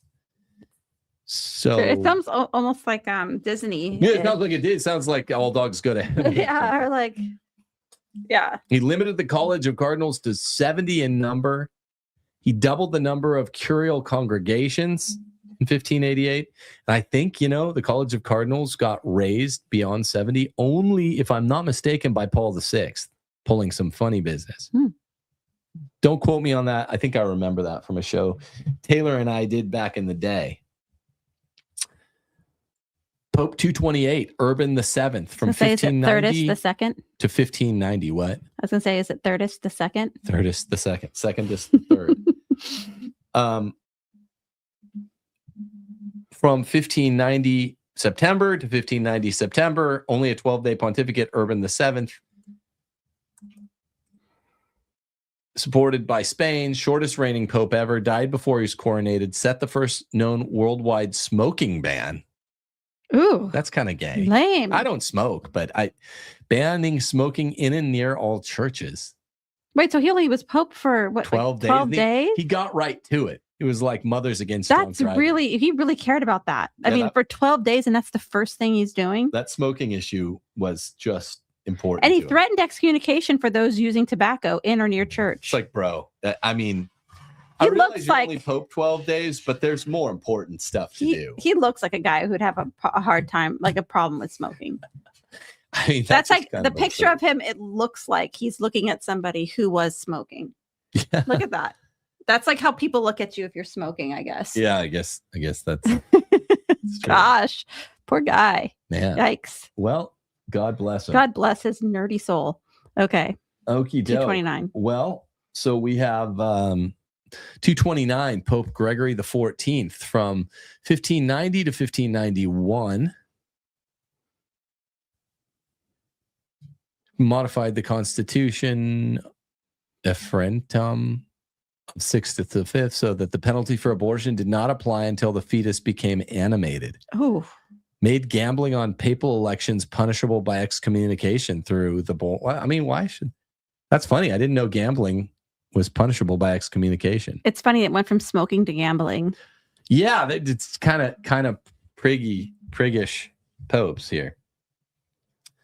Let's go. I also just I appreciate the gesture of this painting too. The Yeah, last he's two just have like, been yeah. kind of funny. He's Like, come on. He's Come like, on, come on, fellas. gambling? Gambling, really? Come on, dudes. Come on, gambling's fun. Okay, so it's 230. Pope Gregory the 14th. All right. Pope number 230, 1591 to 1591, another 2-month pontificate. Innocent the Ninth supported the cause of King Philip II of Spain and the Catholic League against King Henry IV of France and the French Wars of Religion. Prohibited alienation of church property. Who cares? He kind of looks like your old friend Bloss. Does he? Yeah, a little bit. Kind of like his dad. Mr. Carrasco. Mr. C. Yeah. Wait, so that was Pope 230? 230. Pope 231 from 1592 to 1605. Let's go. I love a big bunch of time. Clement VIII initiated an alliance of European Christian powers to partake in the war with the Ottoman Empire, known as the Long War. And he convened the Congregatio de Auxiliis, addressing the doctrinal disputes between Dominicans and Jesuits regarding free will and divine grace. Let's go. So he convened the Congregatio de Auxiliis to try to deal with this question of Báñez versus Molina, which is cool. And the church has always been like, this question is too difficult. We're not going to weigh in on it. We're not going to say who's right, Báñez or Molina. Really, it's the only question they've ever punted on because it's so complex. What is the question over? Might have missed Free that. will, Okay. predestination, double predestination. You start reading enough Báñez, who's really a Thomist, a very faithful Thomist, And he's kind of basically saying the Calvinists aren't that wrong with this double predestination business. Pope 232 from 1605 to 1605, another less than 1 month pontificate. Leo XI, Undecimus, great nephew of Leo X, who also died in like a month, called the Lightning Pope due to his brief pontificate. Well, I think Leo X was like that as well. Pope 233 from 1605 to 1621, a 16-year pontificate. Paul V. He had the motto, "May it be absent except glory in you." He kind of looks like a lot of the guys here in the South. Yeah, he kind of does. Like this guy could be wearing a flannel at Walmart right now. Yeah. Buying like shotgun shells. Yeah. That's base. Subject and leader, the sovereign of the Papal States, known for financing many building projects like the facade of St. Peter's. Established the Bank of the Holy Spirit. Oh, wow. Pope 234 from 1621 to 1623, about 2.5 years. Gregory XV issued the papal bull Aeterni Patris Filius, which imposed conclaves to be by secret ballot. I knew that one. Established congregation for the propagation of the faith. Issued the apostolic constitution Omnipotentis Dei against magicians and witches. That's interesting. God bless. If you're a magician, what about like David Copperfield or like David Blaine? He's not putting up with that sort of baloney. That kind of shit. Nope. Get it not out. on his watch. Pope 235 from 1623 to 1644, just under 21 years. Just a hair under 21 years is Urban VIII. He was a Barberini. Subject to the Grand Duchy of Tuscany, issued a bill that made the use of tobacco in holy places punishable by excommunication. I thought Again with this? Yeah. Trial What's the against deal? Galileo Galilei. Let's go. Oh, that's cool. Last pope to expand papal territory by force of arms. Let's also go. Pope number 236 from 1644 to 1655, 10.5 years. This was Innocent X. His motto was, "The waters are lifted above the earth." Great grandson of Alexander VI. Erected the Fontana de Quattro Fiumi in Piazza Navona. Remember the fountain of four rivers, yes. 4 fountains? Yeah. Fountain of 4 rivers. It's better. Opposed the Peace of Westphalia. Promulgated the Apostolic Constitution Cum Occasione, condemning the 5 doctrines of Jansenism. Pope number, I'm going to fly through these, 237. We're getting into the 1600s. From 1655 to 1667, Alexander VII. He's a Tuscan. Great nephew of Paul V. Commissioned St. Peter's Square.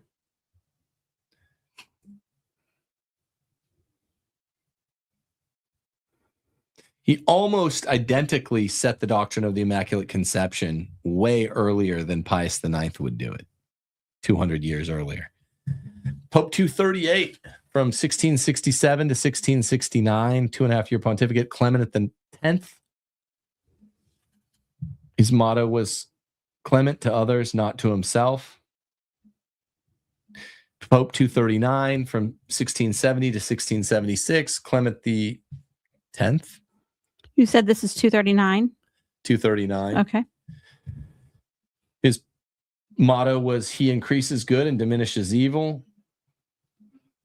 He canonized the first saint from the Americas. You know who that is? Oh, was Saint that Rose of Indian Lima. lady or whatever? Yeah. Decorated the bridge of Sant'Angelo with the 10 statues of angels. That's really cool. We know all this Roman stuff, Roman art. That's really cool. He did the 10 angels there. It's funny because when you live in a place where you have to walk around a lot, like we did in Rome, you get to know it way more. Like So I much know better. you can drop me anywhere in that city and I know where I am versus like even like our childhood city. Like it's like I don't know that city as well. Yeah. Totally different deal. Yeah. Unless you walk around. Right, we're on 240. 240 pontificate from 1676 to 1689, basically 13 years. Blessed Innocent XI. We've had no saints in this entire stretch. Just one saint A lot of blessings. Today, a few blesseds, not, Yeah. I wouldn't say a lot. The covetous man is not satisfied, said this Pope from the Duchy of Milan. Condemned the doctrine of mental reservation and reinitiated the Holy League. So he condemned mental reservation. I don't know if that's been uncondemned, because St. Augustine says you can do mental reservations. 241, pontificate from 1689 to 1691, a little over a year. Alexander VIII from Venice condemned the so-called philosophical sin. What is that? At least I could find The existence of philosophical sin was debate waged in the Catholic Church in the late 17th century. Morally bad act which violates the natural order of reason, but not the divine law. What would be an example of that? It's opposed to theological sin advocated by those who wish to construct a moral system independent of God. Oh, yeah, because it's a violation of natural law. That's why he condemned it. But what is a philosophical? What would be an example of that? Do you know? A human act not in agreement with rational nature and right reason. Theological and mortal sin is the free transgression of the divine law. The Catholic Church maintains the contrary view that sin can be offensive to God even if the sinner does not know or does not consider God. That's why it's condemned by. So like cannibals who aren't who have no idea about the church. Would that be a good example? Yeah, or no? Exactly. Okay. This is why it's condemned by Alexander VIII. It's an important expression of natural law to condemn this. Okay. Pontificate 242 from 1691 to 1700 is Innocent XII. Issued the bull Romanum Decet Pontificum to stop nepotism. Pontificate number 243 from 1700 to 1721, almost 21 years. Clement XI, subject of the Papal States, sovereign of the Papal States, Chinese rights controversy, patronized the first archaeological excavation in the Roman catacombs, and made the Feast of the Immaculate Conception universal. Okay. Pope number 244 from 1721 to 1724, Innocent XIII, prohibited the Jesuits from prosecuting their mission in China, ordering that no new members should be received into the order. Pope 245 from 1724 to 1730 he's been named Servant of God, Benedict XIII. I didn't know that was an official title in the church. What is that? He's from Naples. He was in OP. He's obviously blessed and saint we're familiar with, but I've never heard servant of God third before. And last member of the Orsini's to become Pope. He repealed the worldwide tobacco smoking ban set by again with Urban. this. What is he repealed it. No, I know, but why are they they're all like arguing over smoking socks? Yeah, it's why is this that important? Why are they making such a big deal out of this? Well, you asked what is servant of God. It's a title used in the Catholic Church to indicate that for an individual, a beatification process has been opened. In a canonical process, the so-called heroic virtue or authenticity of martyrdom has been proved. The conferral is a procedural step in the beatification process and is based solely on the examination of a person's life by the dicastery of the causes of saints. That's interesting. Without examination of miracles. I'm trying to see if that's an official title, Servant of God. That I didn't know that. Is it between beatification and sainthood or canonization, or is it before beatification? Someone out there might know. I'm looking at it right now. Pope 246 from 1730 to 1740. We have Clement XII. A lot of Clements and Innocents in this time. His motto is, "You shall deign to distinguish between good and evil." He's from Tuscany. He commissioned the Trevi Fountain in Rome in 1732. I didn't know a pope did that. I used to hang out there all the time at the Trevi because it was right next to your school. He completed the new facade of St. John in Lateran. He condemned Freemasonry in Eminenti Apostolatus in 1738. Wow. So Freemasonry is getting condemned a lot, starting with this one in 1738. Pope 247 from 1740 to 1758. This is Pope Benedict XIV. All will be healed is his motto. He reformed the education of priests and the calendar of feasts, completed the Trevi, affirmed the teachings of Thomas Aquinas based. He's a reformer, authorized the publication of an edition of Galileo's complete scientific works, including a mildly censored version of his dialogue. In 248, Pope number 248, from 1758 to 1769 is Clement XIII. He was a Venetian. He put the fig leaves on the nude male statues in the Vatican. Thank you. That's kind of hilarious, though. Like, why? Like, no homo, bro. We don't need to see I your kind junk. of get it for it's dudes. Already a party like, in the Vatican. Yeah. We don't need your junk out. We got a party out here. Okay? This should be like the pure, like the pearl clutchers, like favorite saint. Yeah. Like he's the one, like pearl clutchers, the people who like make you wear like a burqa into the swimming pool. Well, but pearl Or, clutchers like- normally spurred out about women because people actually want to see them naked. Pearl clutchers, I guess, would do this over the fig leaves over male genitalia. And I'm appreciative there, not in a pearl clutching way, just in a no homo way. Yeah, it's a Thank bit much when you walk around the Vatican. You know, it's like the naked men. So Yeah. I get it. If I was a dude living at the Vatican as a pope, I'd be like, first things first, we're going to cover up this genitalia. Cover up this dude's junk. Don't need to see that, man.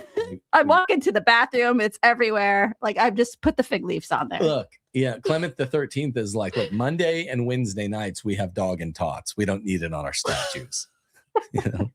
All right, Pope. Thank you, Pope number 248, Clement XIII. Thank you for covering up the dog and tots on the statues. Pope number 249, Clement XIV, from 1769 to 1774. I'm getting loopy. This takes so much longer than you think it would. Yeah, I think it's been amazing to see all of them. Yeah, I've learned a lot. I've learned a lot. I remember which one did what. That's the crazy I'm just thing. taking like all this stuff, the scandal and stuff around the church in the past like 20, 30 years, like so much less seriously. Yeah. Like reading all this stuff. It's like, yeah, Catholics have been enduring this sort of like scandal and stuff for ages. Exposed, dog and tots covered, smoking banned, smoking unbanned. Some of them were concerned with some petty ass shit. Yeah, the bro. one guy who lived for like 4.5 hours and he's like, for smoking, I'm getting rid of it. No, 12 days. In 12 days, he managed to like outpace Mothers Against Drunk Driving in the Protestant vices. Oh my All right, god. Clement XIV had a 5-year pontificate. Suppressed the Jesuits through Dominus ac Redemptor. This was the suppression of the Jesuits. Pope 250 from 1775 to 1799. 24.5-year pontificate by Pius VI. This is pontificate 250, lasted almost 25 years. Pius VI. Still not a saint. We still don't have a saint. His motto was, "It blossoms in the house of God." He condemned the French Revolution, expelled from the Papal States from 1798 until his death. Wasn't that by Napoleon II? He has the 5th longest papal reign Okay, nice. too. Okay, now this is the Ultramontane, if I remember my history correctly. It was after this that the Ultramontane thing began. I'm not seeing, it was when I close my eyes, I'm doing recall. We had another half a year long interregnum after him, 6-month period without a valid pope from 1799 to 1800. This is due to unique logistical problems. The former pope died a prisoner, I think because of Napoleon II, and the conclave was in Venice and a deadlock among cardinals voting. Now, who do we have as Pope number 251? A long time pontificate, 23.5 years. Servant of God, Pius VII. Again, another servant of God. Brings us up to 1823. I think I could tell you from Pius VII to now. You know, I can do this with the last NBA champions. You can every do this year remarkably. from 1978 to now. I can. You list can. Tim every- remembers like kids he went to school with, like in kindergarten, like not just one or two, like first, middle, and last like name of full every kid. class loads of kids' names. I'm like, It's a gift. I don't man. know how you do that. So I got it from Pius VII from 1800. Holy cow. Okay, we're gonna test you. I'm gonna do it, Okay. and then so we're at from Pius VII. From Pius VII to Okay. and with a little bit more goofiness toward the beginning, because this goes to 1823. So I think we get right to another Pius or Gregory the 16th in 1823. But for right now, 1800 to 1823, we have another servant of God, Pius VII, subject of the papal state, another Benedictine, present in Napoleon's coronation as Emperor of the French, expelled from the papal states by the French between 1809 and 1814, revived the Jesuits in a papal bull, organized the papal Carabinieri Corps. Okay, this takes us into, well, what? 1823, so a nearly 24-year pontificate. So this is, I think the next pope is Pius VIII. It can't be Gregory the 16th yet. I think we get Pius VIII. No. It's one more Leo. I knew there was one more Leo. I thought it went Pius VIII, then Leo the 12th, but instead we get Leo the 12th, then Pius VIII. That's what it is. You got to make that up. You got to make that up, friend. No, I knew we had one more Leo. And then after Pius VIII, so it's Leo the 12th is Pope 252. You can check me. 253 is going to be Pius VIII. I can't look on the screen. 254 will be Gregory the 16th. Got it. Boom. So I'm checking these. Gregory the 6th. Okay, but I don't want to get too far ahead. Okay. Yeah, I got it. I got it from 1800 all the way to now with that one goof up. So 252 pontificate from 1823 to 1829 is Leo the 12th. Placed the Catholic educational system under the control of the Jesuits through the papal bull Quod Divina Sapientia. Condemned Freemasonry again and the Bible societies, because they're homos, right? They're Protestants. So that is Pope Leo the 12th. Pope number 253, I was correct, from 1829 to only 1830 is Pius VIII. I knew he had a short reign. I was going to say he had a short one, but he'd be rolling over in his grave. Yeah, he had a short reign. Pius VIII accepted Louis Philippe I as king of the French, condemned the Masonic secret societies and the modernist translations of the Bibles through the brief Litteris Altero. Pius VIII did a lot. I've got him on my Pius 12 clocks.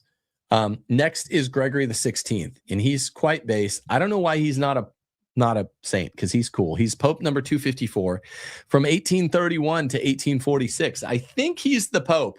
We think it's Gregory the 16th who intercepts, and it might have been even Pius VIII, but he had a really short pontificate. Gregory the 16th who intercepts the Alta Vendita. He's an OSB. He's a Venetian, Gregory the 16th. Last non-bishop to be elected to the papacy. Politically opposed to democratic and modernizing reforms of the papal states based. Regarding scientific thinking, all traces of opposition to heliocentrism by the church disappeared when the uncensored version of dialogue and of revolutions were finally removed from the index. Now, okay, you ready for this one? Pius IX is next, and he's like, I think, the longest pontificate ever. Oh, wait, no, we're on 255 now. 255 is Pius IX. Okay, I missed 32 years almost, just shy of 32 years. I hesitated a little bit. I was like, was there someone between him and Pius IX? But I guessed Pius IX. From 1846 to 1878. That's a long time, okay? Pius IX is only blessed. Pio Nono supported the Confederates in the American Civil War, hated the Risorgimento, the Risorgimento, hated the unification of Italy, was very based, published the not the index, the syllabus of errors, was a liberal at first, became completely based. He defined that he became an Italian citizen, was only forced into it by Garibaldi, defined the dogmas of the Immaculate Conception and papal infallibility, presided over Vatican I, issued the controversial syllabus of errors in He 1864. also added all the statues around he added the statues of Peter and Paul on the Basilica of Vatican. That's I didn't know that. He opened Vatican I. He lost the Papal States to the Freemasons, with Abraham Lincoln cheering them on from America. Lost the Papal States at the point of a sword to Garibaldi and Mazzini. Longest reigning pope since Peter. Peter was 34 years, and this based Pius IX was 31 years. Okay, next, of course, sometimes I argue my favorite, the Lion Pope, Leo the 13th, Thomist Pope. Wait, we're on by the way, 56. Blessed Pius IX was the first pope to be photographed. I was going to say that. I think that was I was literally going to ask you that, because I noticed that it went from paintings to photos. Yeah, with him, with the last one. Yep, Pope 256 is Leo the 13th. Yeah, so I know him all the way from 1800 to present. I didn't know I knew the whole lineage, but I got them all. So from 1878 to 1903, a 25-year pontificate, really long reign of Leo the 13th, the Lion, the Thomistic Pope. He was a French citizen of Italian ethnicity, later becoming subject to the Papal States, finally an Italian citizen, issued the encyclical Rerum Novarum in 1891, the groundbreaking encyclical, supported Christian democracy against communism, fourth longest reigning pope after Peter, Pius IX, and John Paul II, promoted the rosary and the scapular, approved 2 new Marian scapulars, first pope to fully embrace the concept of Mary as mediatrix of all graces, first pope to be filmed using a motion picture camera, and first pope with voice recorded, oldest verified pope in office. Sometimes they on Wikipedia have that, the voice recordings. I wonder if they'll have that. He's just my favorite pope, and he's not even blessed. Now, you know who's next. Let me just see real fast. The next pope, we haven't had a saint aside from that one at the beginning of today until now. Leo the 13th dies in 1903. We get Saint Pius X, right? Who's completely against, he publishes Pascendi. He rules for only 11 years. Saint Pius X. His motto is to restore all things in Christ. He's a king. He's from the kingdom of Lombardy, Venetia. He places a renewed interest on the Eucharist, expanding its reception. He combats modernism. He issues the oath against modernism in 1910. He advocates the use of Gregorian chant and reforms the Roman breviary. This never makes sense to me. Okay? This never made sense to me. I never got it. Why did he reform the breviary? And why did they get rid of the papal tiara? It's so amazing. It's based. It's very based. Love it. Okay. Well, it's because World War I, all of that New World Order shit happened. They got rid of crowns, tiaras, the aristocracy. This is the whole goal of World War I. So horrible. And so tiara, you're not going to do that. Okay. So next, and he also did not just the this is him on his oath against modernism, which was removed. There he is. That's removed him dying. By Paul VI, destroyed the oath against modernism, which is super weird. This is still Pope 257. That all teachers, Catholic teachers, had to take. Yeah, so we're finishing up Pope Leo. Pascendi Dominici Egregius is his other anti-modernism screed. Okay, next in I don't know the year, but in 1914 to 1922, about 8 years, we get Benedict XV. He says some good stuff against Zionism. He says a lot of good stuff against women. Is this 258? Sorry. Yes, 258. Okay, sorry. I got his motto is, "In thee, O Lord, have I trusted. Let me not be confounded forevermore." He became an Italian citizen. He came from Sardinia. I didn't know that. Credited for intervening for peace during World War I. Issued the 1917 Code of Canon Law. Supported the missionaries in Maximum Elude.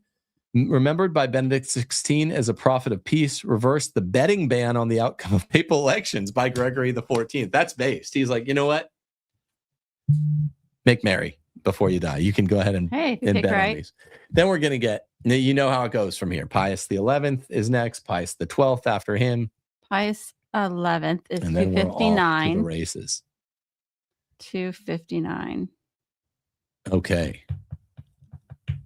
Okay, Pius XI is Pope 259 from 1922 to 1939, the 17-year pontificate.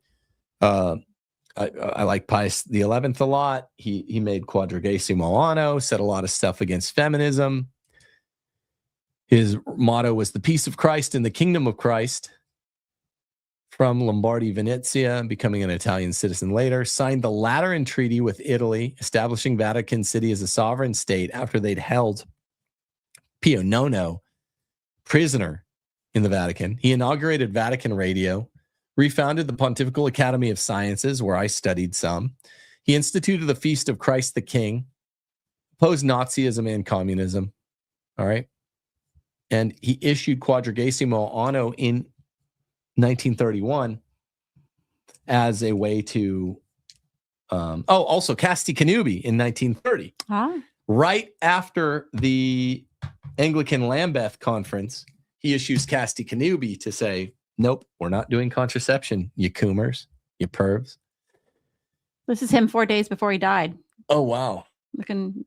Looks good. Looks strong. Strong. Pope number 260. A 19-and-a-half-year pontificate is Venerable Pius XII. His was the work of justice shall be peace. That's his motto. First pope born after the unification of Italy, like communist Masonic Risorgimento, credited with intervening for peace during World War II. They say controversial for his reactions to the Holocaust.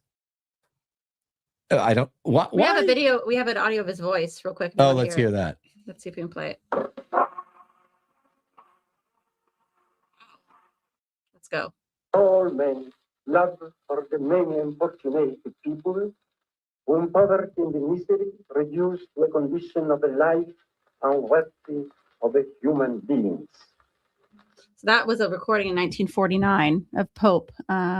Pope Pius. That's crazy that it's neat to hear their voices. Yeah, so it is crazy to hear their voices. I never get why. And Michael Knowles just did a documentary on Pius XII, who is people are saying his condemnation of Jewish genocide in World War II is considered inadequate by Allied powers. It's like, go pound sand. Inadequate by who? He doesn't have to if he doesn't want to. STFU. That's so lame. He invoked papal infallibility in the Apostolic Constitution, Munificentissimus Deus, defining the dogma of the Assumption, published Humani Generis, the first encyclical specifically to refer to evolution, saying, we can wait and see what science does, takes a neutral position in regard to it. Okay, now for our sedes out there, that we only have 260 popes, and that's the end of the pontificate for our 1958 sedes. They don't believe that the pope who became 261 pontificate in 1958, John the 23rd, who's a saint. Now, have you heard? So we have Pius XII, not a saint. He's only venerable. Pius XI, not a saint. Benedict XV, not a saint. Pius X is a saint. I don't know how they slipped that through. Leo XIII, greatest pope never to be saint, is Leo XIII. Pius IX, only Pio IX is only blessed. Gregory XVI, not a saint, a great man. Pius VIII wasn't pope long enough to be a saint. And Leo XII, not a saint. Pius VII, who starts out in 1800, starts out our modern, post 1800 popes, is only a servant of God. Pius VII. I don't know too much about Pius VII at the beginning of this all. So it goes Pius VII, Leo XII. Then we're off and running. Those were the only two I didn't know. But now you have this fishy. John the 23rd is a saint. So you haven't had saints all day long. There's like two, and we've done almost 100 popes. You think they're just beatifying the Vatican Council? They're just canonizing. Oh, sorry, canonize. Yeah, sorry. So he's only pope for 4.5 years. John the 23rd did nothing. Obedience and peace. He suppressed the third Fatima secret. He opened the Second Vatican Council. He intervened for peace during the Cuban Missile Crisis. He issued this somewhat fruity encyclical Pacem in Terris in 1963 on disarmament. Pretty gay. Pretty gay. And they say he's a pope. He did a lot of saint things pope. during the Holocaust What? that they love. What? As nuncio, he made efforts during the Holocaust to save refugees. Ooh, okay. And then they have like a whole list of things that he's. So do you not get it? We went through just almost 100 popes today. Some were really, really good, right? Like Pius IX, Pius VIII was good, Benedict XV, Leo XIII, Pius XI, Pius XII, none of whom are saints. Then you get this Roncalli, who is John the 23rd, Saint John the 23rd. I'm not calling him Roncalli because I'm a sede, I'm just saying. Then Pope 262, Saint Paul VI. Do you know how many? It's just ridiculous. They're not, it's so political. He was Pope for 15 years. The first year he had to, in widespread fashion, convince all the world that he was not gay. He's from a family of Freemasons, confirmed Freemasons, Paul VI. He takes over Vatican II. He was the last Pope to be crowned. I thought that happened before World War I. Incidentally, how do you convince the world you're not gay? Yeah, I don't know how you show anyone. He closed the Second Vatican Council. He maybe took off the fig leaves off the statues. Well, no, that turns it the other way. He's the first pope since the 9th century to visit the East, labeling the Eastern churches as sister churches. He visits the Eastern Orthodox Patriarchs of Jerusalem and Constantinople in 1964, 1967. He rescinded the mutual excommunications, which led to the Great Schism of 1054, when he met with Patriarch Athenagoras, issued the encyclical Humanae Vitae, where people were surprised that this dude that they thought was gay from a family of Masons was going to open up. Apparently that's on the screen right now, the allegations of homosexuality. So there was a rumor that he had a long time homosexual relationship with an actor that was published, I think, in a French magazine. So that's on the screen right now. The reputed actor was Paolo Carlini, who had a small part to play in the Audrey Hepburn film Roman Holiday. Oh, we've seen that. Yeah. So... yeah, he had to deny the accusation of homosexuality. That ain't good. So they had to issue, the Doctrine of the Faith had to issue a document entitled Persona Humana, Declaration on Certain Questions Concerning Sexual Ethics, that reaffirmed the church's teaching that premarital or extramarital sex, homosexual activity, and masturbation are sinful acts. That's rough. Ooh. Yeah, you thought Francis is the only embarrassing pope, and it's just more embarrassing that they called him a saint. It's just Oof, embarrassing. That's probably the worst one, honestly. Yeah, I think he's worse. He's bad than John. Then look, we get 33-day pontificate of John Paul I, and he's blessed too. They gave him blessed status. Sorry, Leo XIII doesn't even have this. We're on 263. Oh, Pope 263 is John Paul I, who was probably poisoned. We don't know why. And he was, again, a big advocate of Vatican II. Why did he call himself John Paul? Because he wanted to name himself for the two Vatican II popes, his two predecessors, John the 23rd and Paul VI. So people say he was killed because he was so based and he was going to publish this interior document of Freemasons. Maybe that seems kind of cool for a pope that would name himself after John the 23rd and Paul VI. You know, he went to the Greg. You're all. Oh, so many of these guys went to the Greg. This is where Tim went to school in Rome. Yeah, so many of these cats went to the Greg. I haven't even been doing a Greg list. I mean, Bellarmine went to the Greg. Lonergan went to the Greg. Really? Yeah, we could get a list of all the popes all the important Catholics that went to the Gregoriana. Beautiful campus. They have a library in there that, incidentally, I tried to go in and just wait for Tim one day at class when he was in class, and they manhandled me out of the library because only students are allowed to be in there because they have such ancient texts. They're always worried about people like touching them or like stealing them. And because I didn't have a student ID, they didn't ask me nicely to leave. They literally grabbed me by the shoulder and escorted me out of the library. So that's where you beautiful belong. place. You belonged out of there. Yeah. What is a woman doing in the library anyway? Yeah, you little Get trying outta to here. read. Get out of here. Yeah, so it's just interesting.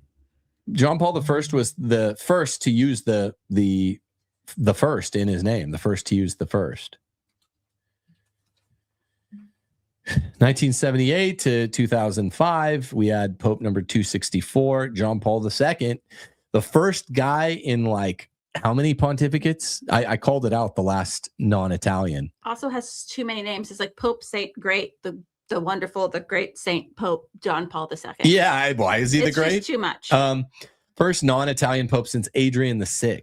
So they were Italian popes from Adrian VI from 1523 all the way up until this Pollock, Saint John Paul the Great, and the second, and they all go, oh, Saint Pope John Paul the Great Saint Pope. It's like, sorry, I mean, he's not great he's not in the top 50 of popes. Oh, he went to the Angelicum, which you also have taken classes at. He went to Angelicum. Yeah, he went to the Angelicum. I also went there.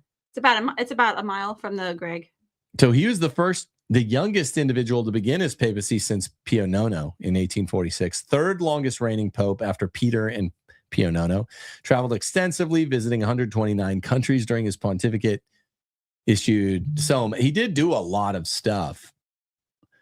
Redemptor Hominis, promoted the culture of life, established World Youth Day, which a lot of really kind of fruity but good people say was big for them, the World Youth Day. I would have made fun of these dorks. We've known priests who said that like going to a World Youth Day. Yeah, I mean, that's cool. I don't want to talk smack, but no, I know. I'm just saying, like, that's like I wasn't talking smack. I'm just saying, like some people say that it actually made a difference for them. So guess how many saints John Paul II canonized?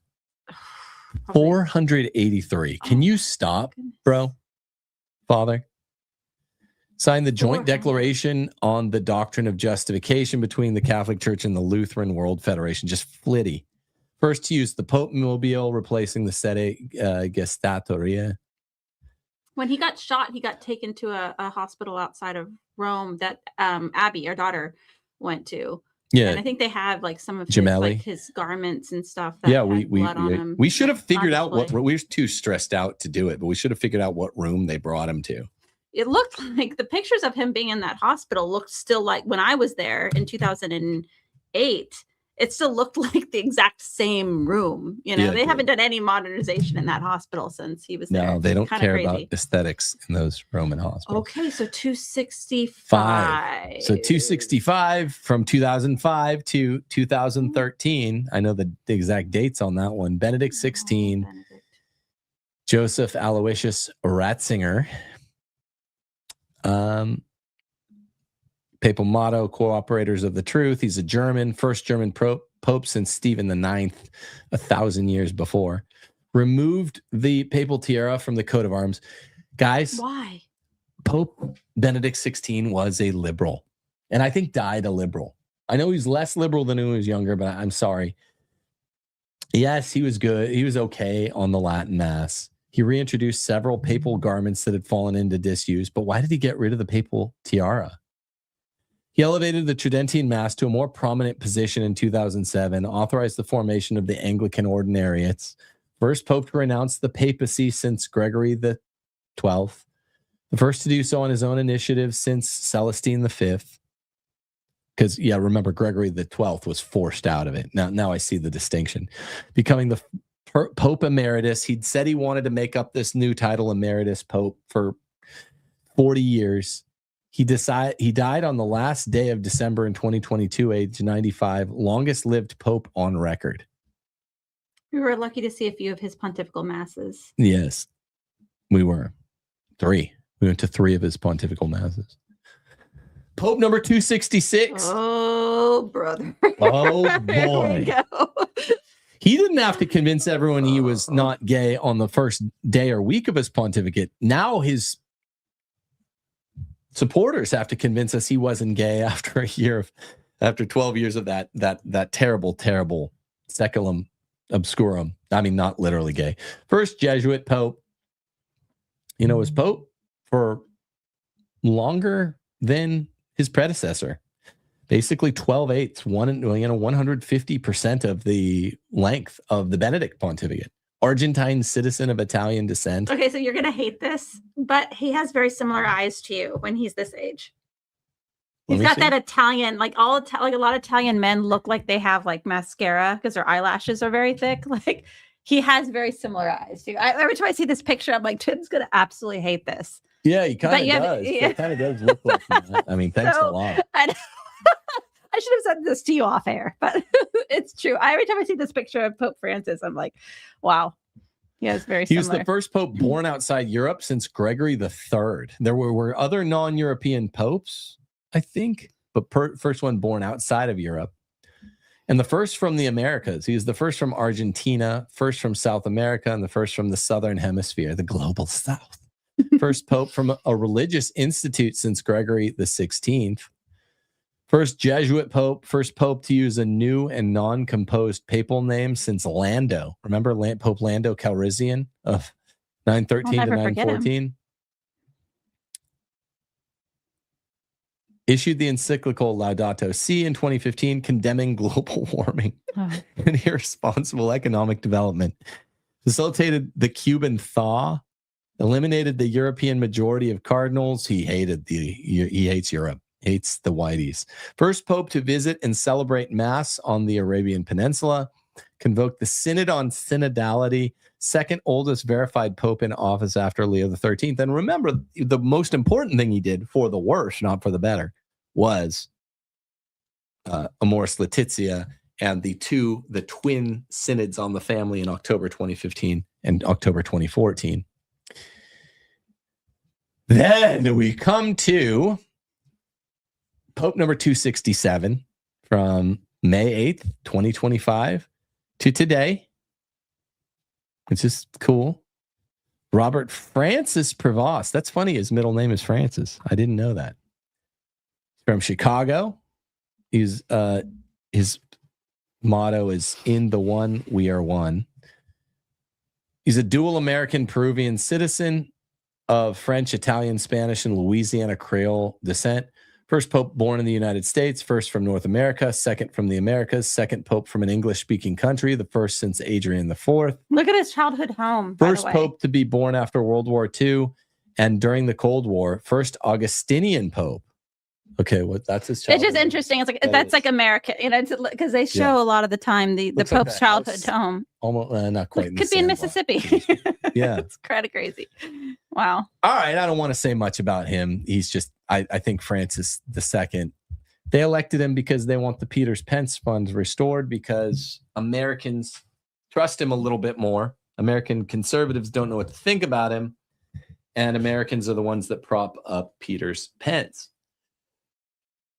Oh boy. Okay, I'm glad I gave the thoughts connecting the dots at the beginning of today's show because I'm too tired to do anything else. What is this, like a 2-hour show? Right now it's 2 hours and you have the local show. Oh my gosh. All right.